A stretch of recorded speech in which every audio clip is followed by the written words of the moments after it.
సీత రాఖీ కట్టొచ్చావా? ఏమిచ్చాడు మీ అన్నయ్య? ఆ చాక్లెట్ డబ్బా ఒక్కటే ఇచ్చాడా? లేదండి, నాకు మనీ ఇచ్చాడు, ఫోన్ పే చేశాడు. ఎంత ఇచ్చాడు ఏంటి? 5000. 5,000 ఎబ్బే, మా తమ్ముడైతే 10,000 ఇచ్చాడు. అమ్మని యాక్చువల్లీ 5000 ఫోన్ పే చేశాడు, మిగిలిన 15,000 క్యాష్ ఇచ్చాడు.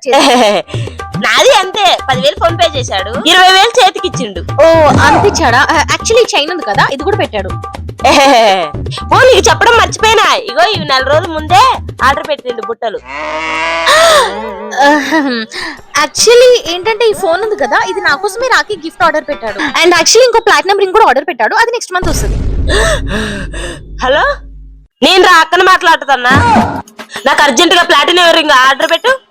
అయ్యి నాకు తెలీదురా, 500 రూపాయలు చీర పెట్టి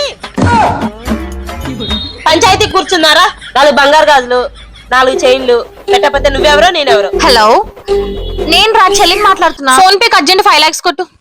ఏంటి పిచ్చి పట్టిందో అంటావా? జేబులో 1000 రూపాయలు ఉన్నాయో లేవో గానీ నాకు దెయ్యం పట్టిందంటావా? నాకు పిచ్చి కాదురా, నీకే పిచ్చి. నా గోల్డ్ అంతా నీ దగ్గరే ఉంది కదరా, ఇదంతా కాదే గానీ నా వాట నాకు ఇచ్చే. అమ్మ నాకు అన్నయ్య అర్జెంట్ నేను కట్టిన రాఖీ ఇప్పి నాకు ఇంటికి పంపు. ఏంటి నీకు బాగా ఎగేశారా? ఎవరు లాయర్ని పట్టుకొని వస్తున్నా ఉండు. నీ వెనకాల ఎవరున్నారో తెలుసురా? నువ్వు నీ పిల్ల ఇద్దరు కలిసి రండి కోర్టుకి. రాఖీ రోజు తిక్క తిక్కకు మాట్లాడుతుంది ఏం కదరా? నువ్వు రా, నిన్ను ఇట్లా కాదు కోర్టుకి ఇడిస్తే కానీ నీకు బుద్ధి రాదు. అంటే ఆగండి, నేను వస్తున్నా.